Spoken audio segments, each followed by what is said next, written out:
लखनऊ के कोच और मेंटोर गौतम गंभीर ने एक ऐसा ट्वीट किया है जिसमें वो भड़के भड़के नजर आ रहे हैं। और वैसे तो गंभीर जो है वो मजदूर दिवस से ही भड़के हैं। 1 तारीख को मजदूर दिवस था जब लड़ाई हुई थी गौतम गंभीर विराट कोहली की, काफी ज्यादा हो गई थी। लेकिन इस ट्वीट में गौतम गंभीर कुछ ज्यादा भड़क गए और इस ट्वीट में उन्होंने काफी बातें लिखी हैं जो सोशल मीडिया पर चर्चा केंद्र में है। हालांकि इस ट्वीट के इतर ये बात स्पष्ट है कि विराट और गौतम गंभीर के बीच में जो लड़ाई हुई थी वो खत्म नहीं हुई है, वो मैदान पर खत्म हो गई है। उस मैदान की लड़ाई को खत्म होने के बाद कई सारे खिलाड़ियों ने सवाल खड़े कर दिए हैं कि भाई जुर्माने से कुछ होने वाला नहीं, और वो दिख भी रहा है क्योंकि जुर्माने का इन दोनों पर कोई असर नहीं है। और जो लड़ाई ग्राउंड पर हो रही थी वो लड़ाई अब सोशल मीडिया पर शुरू हो गई है। आप उसे पीआर के जरिए कह सकते हैं, आप उसे फैंस के जरिए कह सकते हैं, या जो गौतम गंभीर ने किया है उसके जरिए कह सकते हैं। दरअसल गौतम गंभीर लगातार टैग किए जा रहे थे एक न्यूज चैनल की क्लिप में, और लगातार गौतम गंभीर से सवाल लोग पूछ रहे थे ट्विटर पर। जिसके बाद गौतम गंभीर ने एक ट्वीट किया जिसने माहौल को ट्विटर पर गरमा दिया और काफी ज्यादा उसे लोगों ने शेयर या उस पर कमेंट किया है। 14,000 से ऊपर रिट्वीट में है, लाखों में उसके लाइक्स हैं और बहुत सारे लोगों ने उसे क्रिटिसाइज भी किया है। किया क्या? तो गौतम गंभीर ने एक ट्वीट किया जिसमें लिखा कि प्रेशर की बात करने वाला है दिल्ली क्रिकेट से भागा एक आदमी, क्रिकेट की चिंता की आड़ में पेड पीआर बेचने के लिए बेताब है। यही कलयुग है जहां पर भगौड़े अपनी अदालत चलाते हैं। अब वो तमाम लोग जो सोशल मीडिया पर दिन रात बैठ के बकैती करते होंगे या दिन रात ट्वीट या फेसबुक खेलते होंगे, उन्हें तो झटपट समझ में आ गया होगा कि इस कहानी के तार जो हैं वो कहां कहां से जोड़े जा रहे हैं, इन शब्दों के बीच की लाइन क्या है और किस शब्द के क्या मायने निकाले जाए।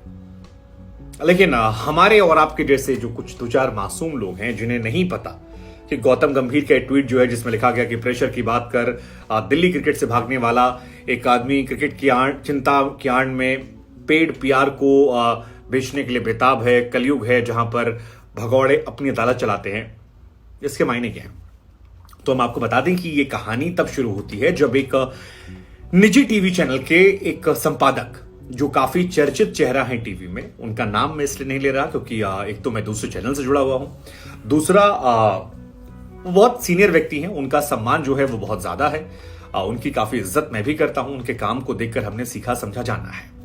तो विद ऑल ड्यू रिस्पेक्ट इस लड़ाई में उनका नाम नहीं लेते हैं और उनके नाम के बगैर आपको किस्सा सुनाते हैं। बाकी कमेंट सेक्शन में लोग आपको समझा ही देंगे कि मामला है क्या।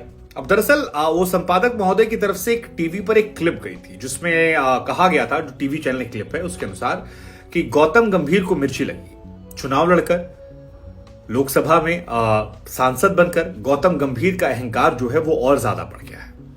साथ ही यह भी लिखा कि विराट की लोकप्रियता उन्हें कितना परेशान कर रही है, यह कल ग्राउंड में एक बार फिर से नजर आ गया। विराट कोहली ऐसे खिलाड़ी हैं जो हमेशा एग्रेसिव रहते हैं, किसी भी तरह की नॉनसेंस को वो बर्दाश्त नहीं करते, मतलब गलत काम को बर्दाश्त नहीं करते। इसलिए गौतम गंभीर को उन्होंने बराबर जवाब दे दिया। फिर इस ट्वीट में आगे लिखा, कुल मिलाकर जो गौतम गंभीर ने लिखा किया वो स्पोर्ट्समैन स्पिरिट के खिलाफ था। ना एक फॉर्मल प्लेयर को वो शोभा देता है और ना एक मेंबर ऑफ पार्लियामेंट को ये शोभा देता है। ऐसी घटनाओं से क्रिकेट का नुकसान होता है और यह घटना नहीं होनी चाहिए थी। यही वो क्लिप है। हालांकि इस घटना को हर एक खिलाड़ी ने, हर एक टीवी चैनल ने कवर किया, लेकिन गौतम गंभीर कुछ मसला रहा होगा पुराना, वो मसला भी हम आपको बताएंगे। और इसी वजह से गौतम गंभीर के पास जब ये क्लिप बार बार आई, सोशल मीडिया पर उन्हें बार बार टैग किया गया, तो गंभीर ने वो जवाब दे दिया कि प्रेशर की बात कर दिल्ली क्रिकेट से भागा एक आदमी क्रिकेट की चिंता की आड़ में पेड पीआर यानी कि पेड न्यूज बेचने की कोशिश कर रहा है। यही कलयुग है जहां पर भगौड़े अपनी अदालत चलाते हैं। और ये फिर मामला एक अलग लेवल। हालांकि इस पोस्ट के नीचे भी बहुत तरह के कमेंट आ रहे हैं। विराट कोहली के प्रशंसक कह रहे हैं कि यार विराट कोहली जो है वो दुनिया में जाना आता है, गंभीर को लोग भारत पे नहीं जानते। कुछ लोग कह रहे थे कि यार बेहतर होता कि तुम उनके शो में जाते, वहां जाकर बोल आते। कुछ लोगों ने विराट की वो जूते वाली इमेज दिखा दी जिसमें कहा कि तुम इसी हैसियत के हो। कुछ लोगों ने एक फेक फोटो बनाई और विजय माल्या की बनाकर विराट से कहा विराट तुम अच्छे हो लेकिन ये ट्रॉफी जो है तुम नहीं पाए हो। कुछ ने गौतम की तारीफ की, कुछ लोगों ने कहा कि यार आप विराट कोहली के साथ हैं या गौतम गंभीर के साथ हैं, या आप पर निर्भर है, लेकिन मीडिया वालों पर मत जाइए, वो पैसे लेकर कुछ भी बोल देते हैं, कुछ भी सुना देते हैं। कुल मिलाकर ये कहानी जो है, ये बवाल जो है, ये बहुत जबरदस्त चल रहा है और इसी वजह से हमें लगा कि इस कहानी के पीछे की कहानी जो है वो हम आपको समझाते हैं, वो आपको बताते हैं कि दरअसल हुआ क्या था। तो ये जो संपादक सर हैं, ये दरअसल 20 महीने के लिए डीडीसीए में प्रेसिडेंट थे और नवंबर 2021 में इन्होंने इस्तीफा दिया था।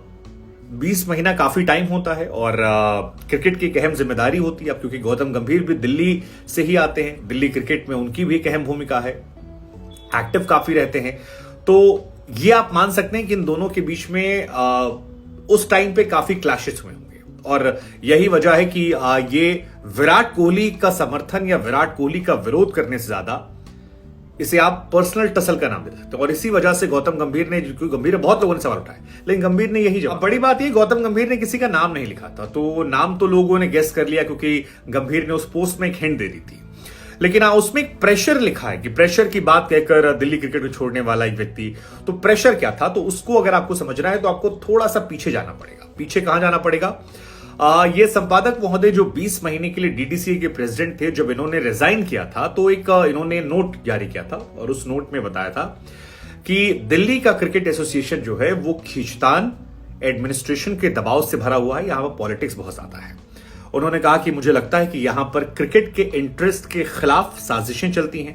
ऐसा लगता है कि मेरी सत्यनिष्ठा, मेरी ईमानदारी और मेरी पारदर्शिता के सिद्धांतों के साथ इस जगह पर रहना मुमकिन नहीं है।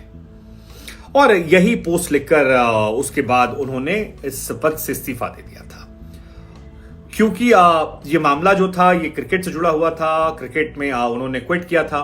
तो गौतम गंभीर ने इसी बात को आधार बनाकर वो लिख दिया कि प्रेशर की बात कहकर क्रिकेट से भागा एक आदमी क्रिकेट की चिंता की आड़ में पेड़ प्यार कर रहा है। अब अगर आप नहीं जानते तो आपको बता दें कि उस दौरान एक जनरल सेक्रेटरी हुआ करते थे विनोद तिहारा, उनसे इनकी नहीं बनती थी संपादक महोदय की, और उनकी गंभीर से बनती थी। हालांकि बाद में गंभीर और उनकी भी आपस में नहीं बनती थी और उनके बीच में मनमुटाव हुआ था और उन्होंने गंभीर को लेकर भी निशाना साध दिया था कि गौतम गंभीर जो है सांसद बनने के बाद उनकी नियत में भी खोट आ गई। अब उनकी नियत में खोट आई नहीं आई, विराट वाले मैटर पर विराट गलत थे, गंभीर गलत थे, सहवाग ने भी निशाना साधा है, फिलहाल सहवाग भी दिल्ली से आते हैं, इन दोनों खिलाड़ियों को लेकर निशाना साधा है। गवास्कर साहब ने भी कह दिया कि भाई पैसे वैसे से कुछ नहीं होने वाला, ये बिगड़ैल बच्चे जो है इनको तब सुधरेंगे जब मैच फाइन लगेगा, विच इज एक्चुअली ट्रू। लेकिन दो सवाल हमारे आपसे हैं। एक, क्या ये मामला यहां थमता हुआ आपको नजर आ रहा है या आपको लग रहा है कि अभी ये मामला और बढ़ेगा? क्योंकि रिएक्शन एक तरफ से आ रहा है, दूसरी तरफ से काउंटर रिएक्शन आ रहा है। विराट ने भी पोस्ट मैच कहा था जैसा दोगे वैसा मिलेगा। नवीनुल हक ने भी कह दिया गाली सुनने नहीं आया हूं। हालांकि एक तस्वीर है जो विराट के फैंस को थोड़ी परेशान कर रही है, वो है नवीनुल हक विराट कोहली का वो हाथ मोड़ने वाली तस्वीर ऐसी नजर आ रही है, और दूसरी तस्वीर है जब लखनऊ में मैच हुआ था तो महेंद्र सिंह धोनी के साथ उनकी तस्वीर आई थी। नवीन का इसमें फायदा हुआ है, नवीन को प्री मैच बुलाया गया, पोस्ट मैच उनके इंटरव्यूज आ रहे हैं, धोनी के साथ तस्वीर आ रही है, कई और तस्वीरें आ रही हैं, आईपीएल को लेकर वो बयान दे रहे हैं। तो नवीनुल हक ने तो अपना फायदा कमा लिया, उनकी ब्रांड वैल्यू जो है वो थोड़ी बढ़ गई। शाहिद अफरीदी ने समर्थन कर दिया, फॉलोअर भी बढ़ रहे हैं, गालियां भी हालांकि उसमें आ रही हैं, लेकिन उनको फायदा हुआ है, नुकसान भी थोड़ा हुआ है विराट और गंभीर की तुलना में।